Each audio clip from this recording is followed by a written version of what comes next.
tous, c'est Smashou. Alors on se retrouve pour un combat Wi-Fi, encore un petit commentaire de match, parce que j'aime bien en faire, et voilà, on va pas s'arrêter en si bon chemin. Voilà, donc c'est contre un joueur de jeuxvideo.com qui s'appelle Sasuke. Donc voilà, on a fait deux matchs. Le premier il m'a bien explosé, parce que j'avais pris un peu des Pokémon au pif, bon, j'avais pris vraiment à l'arrache quoi, une petite team. Donc ça n'avait pas très bien marché, on a décidé de faire la revanche cette fois-ci avec une vraie team. Donc j'ai pris ma petite team, bon, que vous connaissez maintenant, tranquille. Megaptera, Lugulabre, Scarf, Cocotine, Chartor pour spinner, pour brûler l'adversaire, Bogeris pour mettre des picots, pour hurler et pour encaisser tout simplement. Et Ronflex en veste de combat, donc gros tank spécial et bonne offensive. Voilà, en face nous avons un Mentali, donc un Pokémon qui est là pour renvoyer les pièges de rock, etc. Très bien. Pour poser des murs aussi, probablement. On a également un Lugulabre aussi de l'autre côté, donc Lugulabre, je pars du principe qu'il est Scarf souvent. C'est quand même son set le plus efficace, je trouve. Donc on va partir là-dessus, on va pas essayer de la jouer trop rapide. Ensuite on a un Scarino qui est un méga Scarino. Ensuite Ninjask qui est un relayeur, donc franchement je sais pas ce que vous avez les gens avec ça. Mais on voit beaucoup de Ninjask relais plus Scarino méga derrière. Bon c'est vrai que ça peut être efficace, hein, mais bon. Voilà. On a un Minotape, donc un Pokémon qui est là pour se taper hein, aussi. Il est Orbe-Vie le sien. Et enfin nous avons un Scorvol qui est un bon gros tank qui revient souvent. On va lancer le match sans plus attendre. Normalement j'ai activé les animations donc ça devrait aller. Donc le match dure 40 tours, Sasuke veut se battre, et il commence directement avec son petit Scorvol. J'avais commencé avec Dactyl, l'Optera, c'est le lead de cette équipe, hein, je commence souvent avec. Donc je me suis dit, j'ai Crogivre, on va y aller. On va taper un petit Crogivre tranquillou, il n'y a pas de risque. Je vois pas ce que Scorvol peut nous faire. Il lance un abri pour activer son orbe toxique, donc jusque là... ça le protège, et en plus, ce qui est dommage, c'est qu'il voit que j'ai Crogivre. Bon, tant pis. Là, je me suis dit, on va lancer éboulement, parce que je m'attendais à un switch. En fait, non, notre adversaire ne switch même pas. Et il lance Tempête de Sable. Alors, j'ai pas trop compris Tempête de Sable sur Scorvol. Bon, d'accord, ça soutient le Minotape derrière, mais pourquoi pas, dans ce cas-là, jouer directement Hippodocus, qui a les mêmes faiblesses que Scorvol, à peu près, à peu de choses près. Et qui est aussi un très bon tank physique. Et en plus, il amène la tempête de sable sans avoir besoin de lancer une attaque. Donc bon. Hippodocus est tout bénef là-dessus quand même. Scorvol est switché, j'avais décidé de lancer un Crogivre. Il envoie son Minotape, donc pour profiter de la tempête de sable. Un petit Crogivre qui va faire quand même des bons dégâts. C'est très correct, plus de la moitié. Je décide de switcher parce que je sais que cette chose a Bang Sable et qui va être bien plus rapide que moi. Et j'envoie mon casque à pointe Bogeris. En effet, donc il lance un petit éboulement. Bon, c'est pas stabé, ça fait pas grand chose. Il perd un peu de PV, donc je vois qu'il tient l'orbe-vie. Donc très bien. La tempête de sable tape un petit peu mon Bogeris. Alors là, j'ai décidé de faire Vampigraine. Parce que même si, comme mon adversaire l'a fait, il switch sur Mentali, bon bah, ça le renvoie, mais ça affecte pas Bogeris. Donc, pas vraiment de risque. Donc jusque là, assez tranquillou. Je décide de rappeler mon casque à pointe évidemment parce que une attaque spéciale va lui faire très mal. Je décide d'envoyer mon Ronflex. Et le Mentali lance un petit mur lumière. Bon, alors là je me suis dit, soit il lance protection, soit il switch. Donc j'ai décidé de faire poursuite. Bon, il a décidé de faire nœud d'herbe qui fait pas grand chose à Ronflex, même s'il est très lourd, il a la veste de combat. Poursuite qui fait plus de la moitié, donc mon adversaire ne peut plus switcher parce que si je relance une poursuite, son Mentali est foutu. Donc il en profite pour lancer un vœu, ce qui est tout à fait, c'est bien. C'était un play safe, on va dire, ça va soutenir un Pokémon derrière, bon. Il envoie son Scarino. Donc bon, malheureusement c'est un Pokémon full vie qui va profiter du vœu. C'est un peu dommage, je décide de switcher, d'envoyer Luminisme attendant un close combat. Donc voilà, une petite méga évolution, méga Scarino qui est quand même assez badass. Il a une tête très sympa, j'aime bien. Il est pas trop abusé. Close combat qui n'affecte pas Luminis. Évidemment, Scarino est switché parce qu'il se doute que je suis Scarf. Il envoie son Scorvol. Je vais décider de lancer une Balombre. Donc voilà, la ballon qui fait quand même quelques dégâts, qui baisse la défense spéciale. Le soin poison, alors là, on s'attend tous à un petit abri forcément. Donc je décide de switcher pour profiter de cet abri et d'envoyer mon dactyle tranquillement. Sauf que mon adversaire avait lancé Tempête de Sable et non Abri. Mais de toute façon, bon, Ptera est un switch assez safe quand même sur Scorvol. Peut pas faire grand chose, hein. À part Toxique ou Sabotage éventuellement. Qui fait pas des masses de dégâts. Bon, il lance un Abri. Voilà, tranquillou. Crogivre, il se protège. Bon. Alors là, il retire Scorvol. Et il va envoyer son Lugulap. Ça m'a bien fait rire parce que j'avais lancé Crofeu comme un gros boulet. Donc ça a complètement activé sa torche. J'aurais dû lancer Éboulement, qui a une couverture de type bien meilleure. Bon.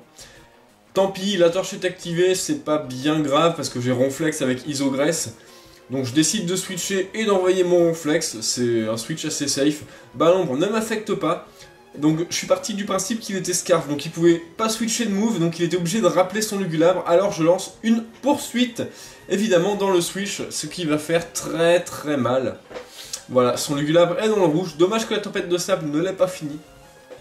Mais bon, Lugulabre dans le rouge c'est pas mal.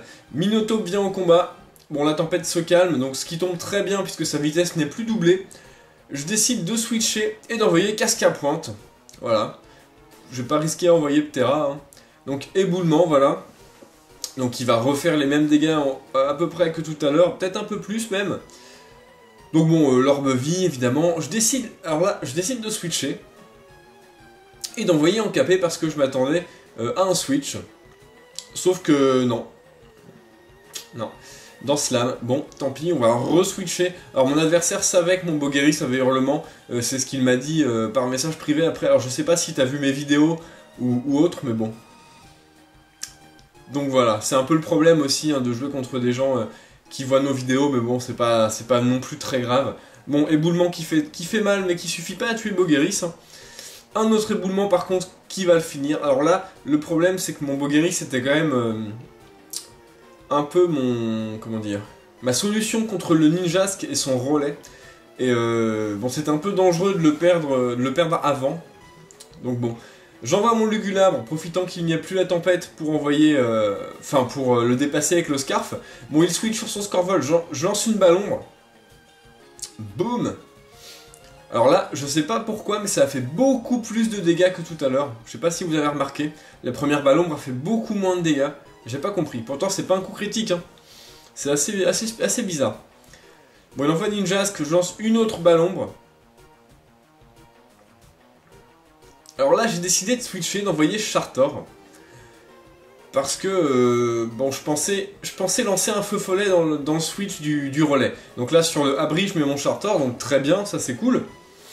Le problème, c'est que je lance feu follet, mais lui, il lance clonage. Donc... ça esquive le feu follet, enfin le feu follet n'affecte pas les clones, donc c'est un peu dommage, là j'ai un peu chié dans la colle on va dire. Donc là évidemment relais, un peu galère, tant pis. Je décidais évidemment de lancer Bullylave, au moins pour casser le clone du Scarino, ça va être assez folklore là. Donc un petit Bullylave, voilà. Donc bon, heureusement c'est super efficace, donc ça détruit le clone. Donc pour l'instant, bon, un peu la pression, mais ça va. Bullrock, donc là on voit que Chartor, franchement, il encaisse quand même comme un boss. Bon d'accord, c'est pas stabé, mais franchement, voilà quoi. Il encaisse, c'est super efficace. Excusez-moi, je baille.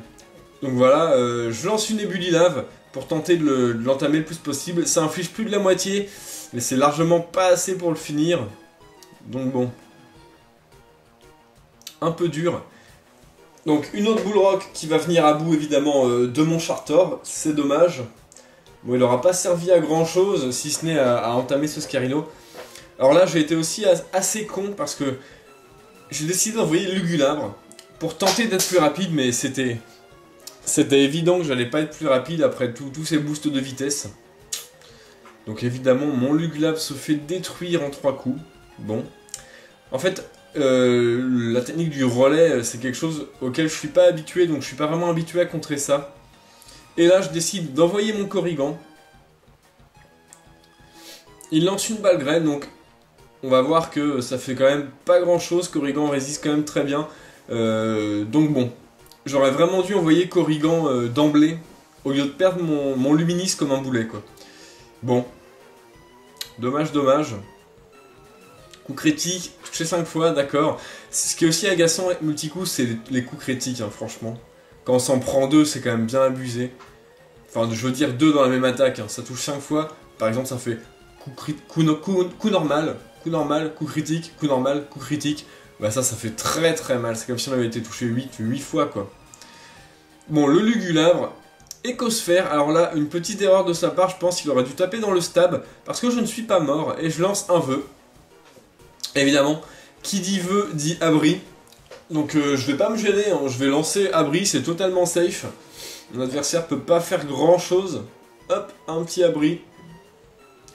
Donc il décide de pas switcher, d'accord, Écosphère. Donc il est vraiment bloqué, il est scarf celui-là.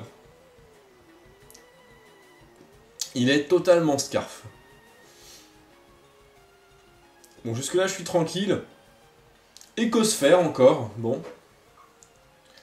Je décide de finir ce Lugulabre avec un pouvoir lunaire.